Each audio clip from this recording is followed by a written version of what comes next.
Samahan ninyo akong balikan ang isa na namang kwentong minahal at ipinasa ng ating mga ninuno sa iba't ibang salin lahi. Isang alamat na nagpapaliwanag kung paano nagkaroon ng kakaibang anyo ang isang prutas na hanggang ngayon ay makikita sa mga hardin, bukirin at pamilihan sa iba't ibang panig ng ating bansa. Kaya't maupo ng komportable, pumikit kung nais ninyong higit na damhin ang bawat tagpo at sabay-sabay nating balikan ang alamat ng pinya.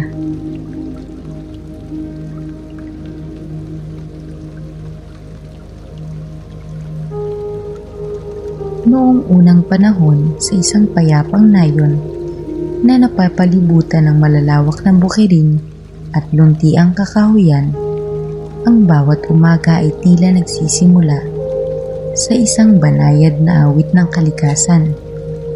Marahang sumisilip ang unang sinag ng araw sa likod ng mga burol, habang ang malamig na hamog ay kumakapit sa mga damo at dahon na wari maliliit na butil ng kristal na kumikislap sa liwanag. Sa di kalayuan ay umaagos ang isang malinaw na batis na nagsisilbing buhay ng buong nayon.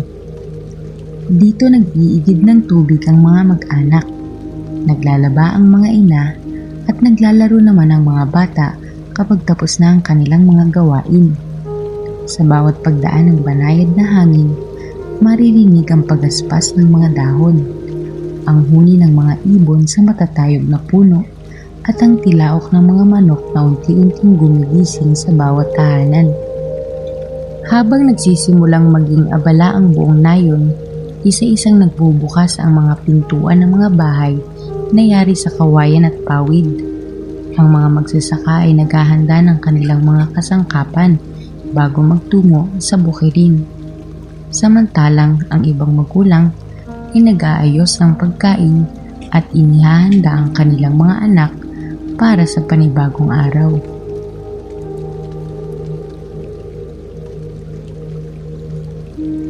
Sa dulo ng nayon, bahagyang nakahiwalay sa ibang mga tahanan, nakatayo ang isang payak na bahay na napaliligiran ng mga halamang gulay at makukulay na bulaklak. Hindi man ito malaki o marangya, kapansin-pansin ang kalinisan ng bakuran. Maayos na nakahanay ang mga paso at maging ang mga gamit sa labas ng bahay ay nakalagay sa kani-kanilang lalagyan. Sa bahay na iyon naninirahan ang mag-inang sina Aling Rosa at Pinang. Matagal nang nabalo si Aling Rosa, kaya siya na lamang ang nagsumikap upang maitaguyod ang kanilang munting tahanan. Sa kabila ng hirap ng buhay, hindi siya nagkulang sa sipag at pagmamahal. Bawat araw ay sinisikap niyang maging maayos ang lahat bago pa man magising ang kanyang kaisa-isang anak. Samantala, si Pinang ay isang 9 na taong gulang na bata. Masayahin siya, magalang at madaling makihalubilo sa kapwa bata. Ang kanyang halakhak ay madalas marinig sa bakuran at ang kanyang mga mata ay laging kumikislap sa tuwing may bago siyang natutuklasan sa kalikasan. Sa murang edad, wala pa siyang gaanong iniintinding suliranin sapagkat lumaki siyang ramdam ang walang kapantay na pag-aaruga ng kanyang ina.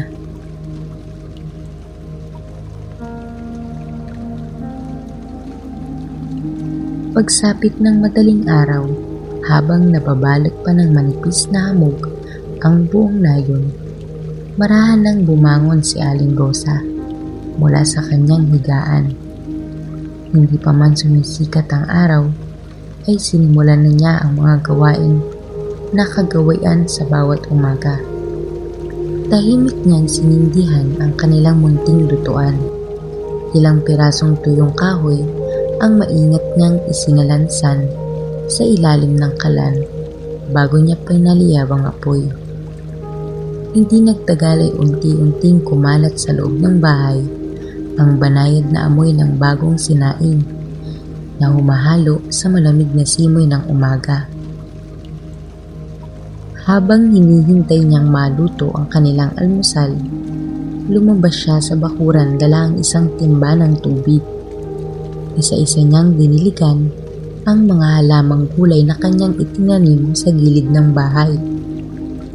Pinagpag niya ang mga tuyong dahon, inayos ang mga halamang bahagyang yumuko sa magdamag na hangin, at maingat na binunot ang mga damong sumisingit sa pagitan ng mga tanim.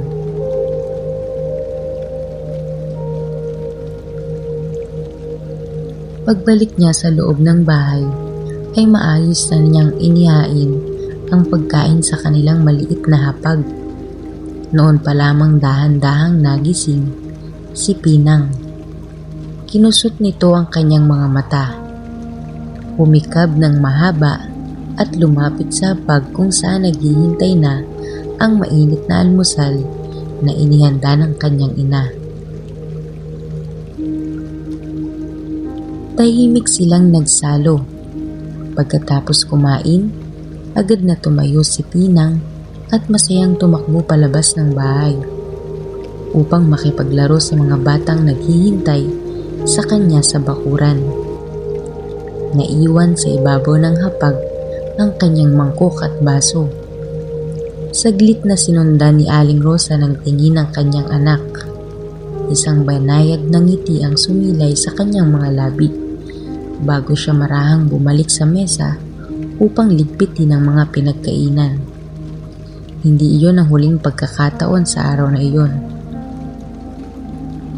Habang naglalaba si Aling Rosa sa may banga ng tubig, napansin niyang nakahandusay pa rin sa sahig ang damit na hinubad ni Pinang bago ito lumabas upang maglaro. Tahimik niya itong pinulot, pinagpag ang bahagyang alikabok at isinama sa mga kasuotang kanyang lalabhan. Pagsapit ng tanghali, muling pumasok si Pinang sa bahay upang uminom ng tubig. Hinanap niya ang kanyang maliit na tasa. Luminga siya sa paligid, tumingin sa ibabaw ng mesa at sumilip pa sa tabi ng bintana. Hindi niya napansing naroon lamang iyon sa istanting kahoy, halos abot ng kanyang kamay. Lumapit si Aling Rosa. Inabot ang tasa at marahang iniabot iyon sa kanyang anak. Masayang ngumiti si Pinang, saka muling tumakbo palabas upang ipagpatuloy ang kanyang paglalaro. Tahimik siyang pinagmasdan ni Aling Rosa hanggang sa tuluyan itong mawala sa kanyang paningin. Hindi niya kailanman inisip na may mali sa kanyang ginagawa. Para sa kanya, ang bawat pag-abot ng isang gamit, ang bawat pagligpit ng isang naiwang mangkok, at ang bawat simpleng pag-aasikaso sa kanyang anak ay mga mumunting paraan lamang ng pagpapadama ng pagmamahal. At sa paglipas ng mga araw, naging bahagi na iyon ng kanilang pang-araw-araw na buhay. Lumipas ang mga araw na halos walang ipinagbago sa munting tahanan ni Aling Rosa at Pinang. Sa bawat pagsikat ng araw, nauuna pa rin magising si Aling Rosa upang ihanda ang kanilang pagkain at asikasuhin ang buong bahay. Pagsapit naman ng hapon ay makikita naman siyang nagdidilig ng mga gulay, nagwawalis ng bakuran at nag-aayos ng mga kasangkapang ginagamit sa kanilang pang-araw-araw na pamumuhay. Samantala, lumaki si Pinang na malaya at masayahin. Madalas siyang makitang nakikipaghabulan sa mga kalaro sa ilalim ng lilim ng mga puno. Kung minsan ay naghuhuli sila ng mga tutubi sa may pilapil. Gumagawa ng maliliit na bangkang dahon sa tabi ng batis o kaya'y namumulot ng makukulay na bulaklak na inuuwi niyang may ngiti sa kanyang mga mukha. Sa tuwing umuwi siya sa kanilang bahay, lagi siyang masayang sinasalubong ng kanyang ina. Ngunit habang lumalaki si Pinang, lalo ring nasasanay si Aling Rosa na siya na lamang ang gumagawa ng halos lahat ng gawain sa kanilang tahanan. Kapag natatapon ang tubig mula sa banga, siya ang nagpupunas ng sahig. Kapag natutumba ang bangkong kahoy sa bakuran, siya rin ang nagbabalik nito sa dati nitong pwesto. Kapag may kailangang hanaping gamit, siya ang kusang lumalapit upang kunin iyon. Hindi niya hinihintay na humingi pa ng tulong ang kanyang anak. Hindi rin niya napapansing unti-unti niyang inaalis kay Pinang ang pagkakataong matutong kumilos para sa kanyang sarili. Lumipas pa ang maraming araw. Hanggang sa isang umaga, habang naghahanda si Aling Rosa upang simulan na naman ang kanyang mga gawain, nakaramdam siya ng kakaibang panlalambot ng kanyang katawan. Inakala niyang dala lamang iyon ng pagod, kaya gaya ng dati, ipinagpatuloy pa rin niya ang kanyang mga ginagawa. Pagsapit ng gabi, halos wala na siyang ganang kumain. Maaga siyang nahiga upang ipahinga ang kanyang katawan. Umaasang pagsikat ng araw ay muli na siyang lalakas. Ngunit iba ang sumalubong sa kanya kinabukasan. Pagmulat pa lamang ng kanyang mga mata ay damanan niya ang matinding init ng kanyang noo. Mabigat ang kanyang paghinga at tila nangihina ang bawat bahagi ng kanyang katawan. Nanatili siyang nakahiga ng ilang sandali, nakatingin lamang sa kisaming yari sa kawayan, habang pilit nag-iipon ng lakas.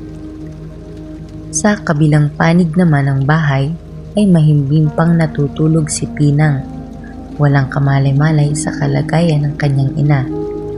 Marahan na lamang napapikit si Aling Rosa. Alam niyang kailangan niyang bumangon, kailangan niyang makapaghanda ng pagkain. Kailangan niyang alagaan ng kanyang anak tulad ng ginagawa niya sa bawat umaga. Dahan-dahan niyang itinukod ang dalawang kamay sa higaan at pilit na itinayo ang sarili. Pagkalapat ng kanyang mga paa sa sahig, ay agad siyang napahawak sa dingding upang hindi matumba. Huminga siya ng malalim bago nagsimulang maglakad. Isa-isa ang kanyang mababagal na hakbang patungo sa kanilang lutuan. Doon sa ibabaw ng kalan na hindi pa nasisindihan, inilipag niya ang maliit na palayok na madalas niyang gamitin sa pagluluto. Kumuha siya ng kaunting bigas mula sa sisidlang kawayan at ibinuhos iyon sa palayok kasama ng tubig. Lugaw lamang ang naisip niyang ihanda. Malambot ito, mainit sa sikmura, at iyon lamang ang pagkain sa tingin niya ay kaya niyang kainin sa gitna ng kanyang karamdaman. Maya-maya pa'y nagsimulang uminit ang tubig sa loob ng palayok. Marahang kumilos ang maliliit na bula sa ibabaw nito hanggang sa tuluyan itong kumulo. Kumuha si Aling Rosa ng kaunting asin at maingat na inihulog iyon sa nilulutong lugaw. Nang yumuko siya upang abutin ang sandok na nakasandal sa istanteng kahoy, bigla siyang napahawak sa gilid ng lutuan. Muling bumigat ang kanyang paghinga at tila umikot ang kanyang paningin. Napapikit siya ng ilang sandali hanggang sa bahagyang humupa ang kanyang nararamdaman. Sa pagkakataong iyon, naisip niyang humingi muna ng tulong kay Pinang. Mula sa kanilang munting bakuran ay maririnig pa rin ang masasayang yabag ng mga bata habang abala sa kanilang paglalaro. Paminsan-minsan ay umaalingaw-ngaw ang kanyang halakhak na wari walang anumang alalahaning dinadala. Marahan siyang lumapit sa pintuan at tinawag ang kanyang anak. Hindi nagtagal ay tumakbo si Pinang papasok ng bahay.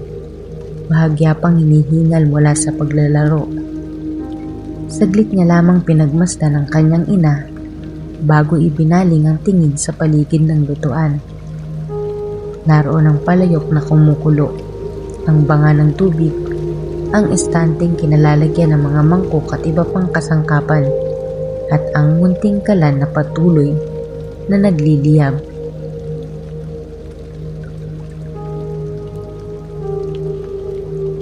Marahang itinuro ni Aling Rosa ang estanteng kahoy na kinalalagyan ng kanilang mga kasangkapan.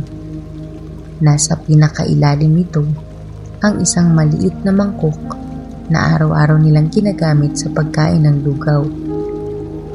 Nilingon yon ni Pinang. Isa-isa niyang pinagmasdan ang mga nakapatong na mangkok, tasa at maliliit na lalagyan. Lumapit pa siya at marahang hinawakan ang ilan sa mga ito. Ngunit ilang saglit ang lumipas ay muli siyang lumingon sa kanyang ina. Hindi pa rin niya makita ang mangkok na hinahanap. Tahimik na napabuntong hininga si Aling Rosa. Sa kabila ng kanyang panghihina, lumapit siya sa estante. Inabot ang mangkok na nasa mismong harapan lamang ng kanyang anak at marahang iniligay iyon sa kanyang mga kamay. Walang anumang bakas ng pagkainis sa kanyang mukha. Bagkus, isang banayad na ngiti lamang ang kanyang isinukli. Nawari inuunawa ang kawalan pa ng karanasan ng kanyang anak sa mga gawaing dati siya lamang ang gumagawa. Samantala, si Pinang ay napangiti rin. Hindi man lamang namalayang ang mangkok na ilang sandali niyang hinanap ay naroon lamang pala halos abot ng kanyang kamay.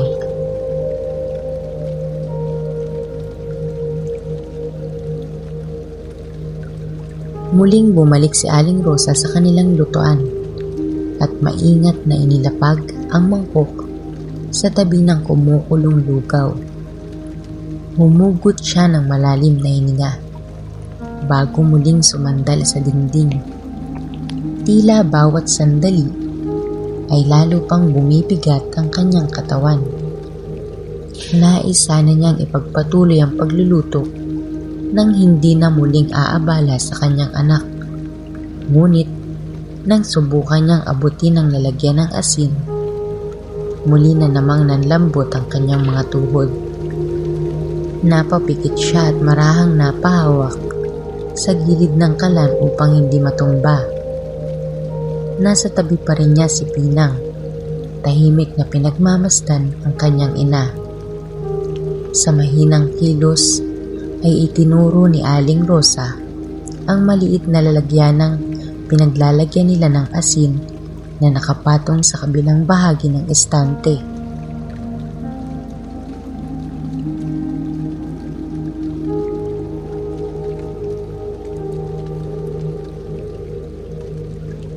Muling lumingon si Pinang. Isa-isa niyang sinuyod ng tingin ang mga nakasalansang gamit. May maliit na tapayan, ilang mangkok, mga tasa, at mga garapong yari sa luwad. Lumapit pa siya at maingat na hinawakan ng isa sa mga lalagyan. Hindi yun ang hinahanap. Lumipat siya sa katabi nito. Muli ay umiling siya. Habang lumilipas ang mga sandali, nananatiling nakapatong lamang sa estante ang maliit na lalagyan ng asin. Naroon ito sa lugar na araw-araw na inaabot ni Aling Rosa sa tuwing siya ay nagluluto. Ngunit para kay Pinang, tila isa lamang itong karaniwang sisidlang hindi niya kailanman napansing mahalaga. Tahimik na naglakad si Aling Rosa patungo sa estante. Sa kabila ng kanyang lagnat at panghihina, inabot niya ang maliit na lalagyan at marahang ipinakita ito sa kanyang anak. Hindi siya nagsalita. Ngumiti lamang siya ng bahagya at pinagpatuloy ang pagluluto ng lugaw. Si Pinang naman ay nananatiling nakatayo, litong sinusundan ng tingin ang bawat kilos ng kanyang ina, na tila ngayon pa lamang niya napapansin napakaraming bagay sa loob ng kanilang tahanan ang hindi niya kailanman natutuhang kilalanin.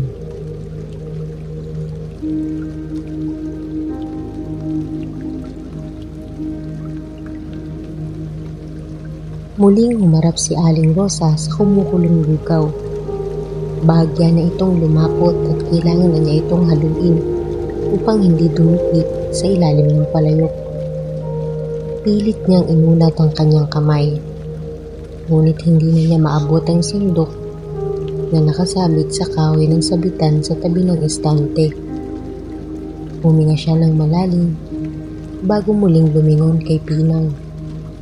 Naroon pa rin ang bata, tahimik na nakatayo at naghihintay ng susunod na ipagagawa ng kanyang ina.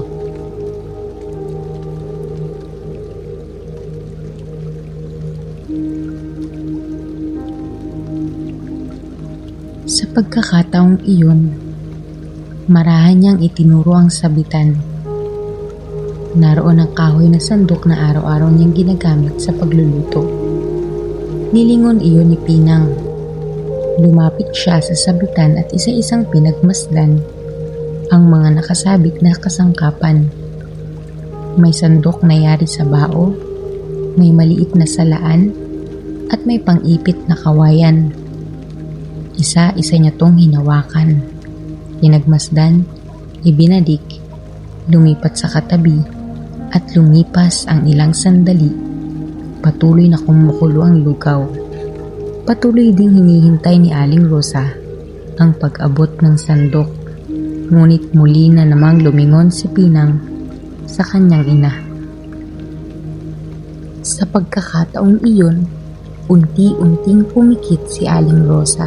Hindi dahil sa galit, kundi dahil sa bigat ng kanyang katawan, sa init ng kanyang lagnat, at sa pag-aalalang bumalot sa kanyang puso. Sumagi sa kanyang isip ang isang tanong na noon lamang niya lubusang naunawaan. Kung hindi man lamang makita ng kanyang anak ang isang kasangkapang araw-araw niyang ginagamit, paano nito kakayaning mamuhay ng mag-isa kapag dumating ang panahong wala na siya upang umalalay? Marahan niyang iminulat ang kanyang mga mata at muling pinagmasdan si Pinang. Sa harapan niya ay nakatayo ang batang pinakamamahal niya sa buong mundo. At sa sandaling iyon, higit sa kanyang sariling karamdaman, ang kinabukasan ng kanyang anak ang siyang higit na nagpabigat sa kanyang puso.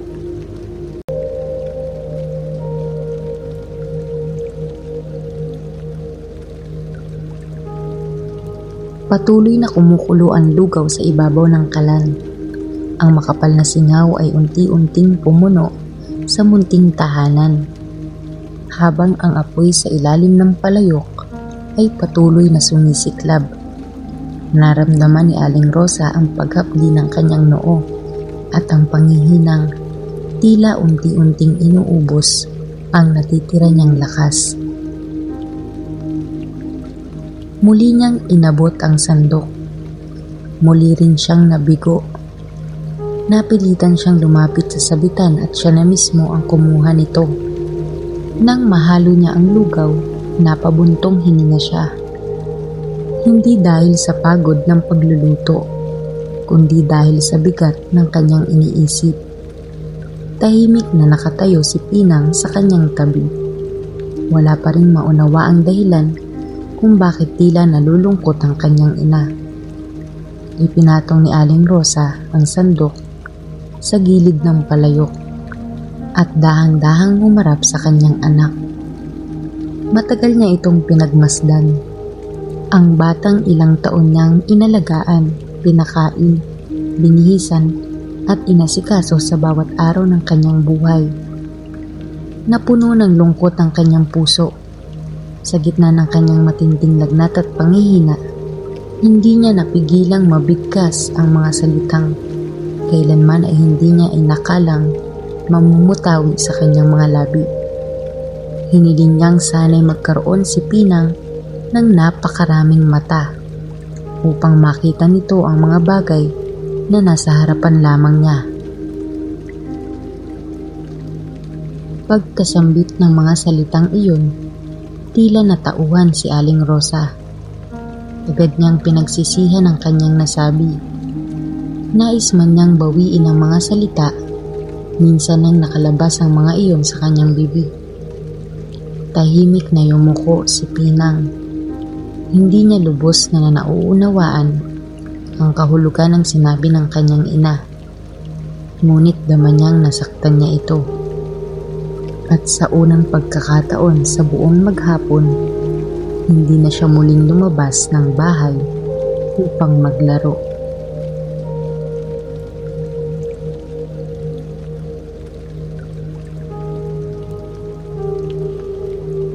Naging tahimik ang munting tahanan matapos ang nangyari. Tanging ang mahinang lagitik ng kahoy sa kalan at ang banayad na pagbulwak ng kumukulong lugaw ang maririnig sa loob ng bahay. Nanatiling nakayuko si Pinang. Samantala si Aling Rosa ay naupo sa kanilang bangkong kahoy. Nagtatakip pa rin ng init ang kanyang noo. At habang unti-unting humuhupa ang bugso ng kanyang damdamin, lalo niyang naramdaman ang pagsisisi. Batid niyang hindi kasalanan ng kanyang anak ang nangyari.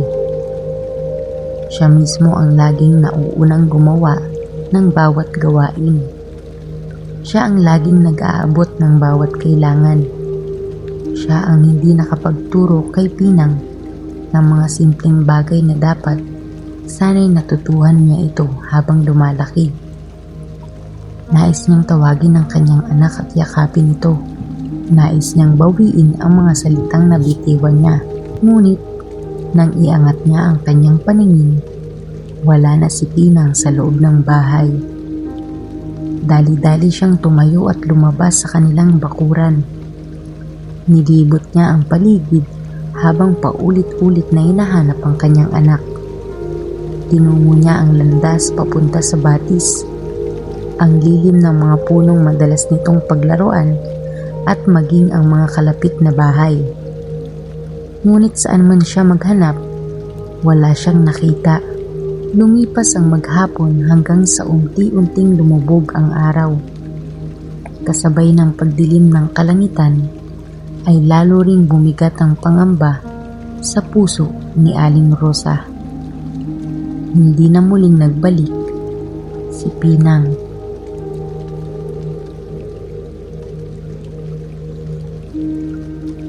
Lumipas ang mga araw ngunit hindi tumigil si Aling Rosa sa paghahanap ng kanyang anak.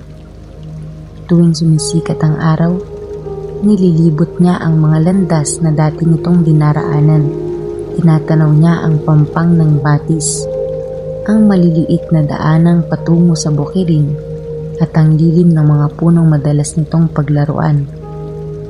Sa bawat pag-uwi niya ay dala pa rin niya ang pag-asang baka nauna lamang umuwi si Pinang.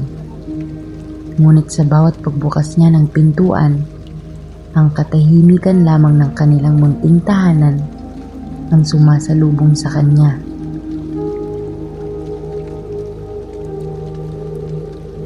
Habang lumilipas ang mga araw, lalo niyang pinagsisisihan ang mga salitang nabitiwan sa gitna ng kanyang karamdaman. Madalas niyang balikan sa kanyang isipan ang mukha ni Pinang bago ito umalis.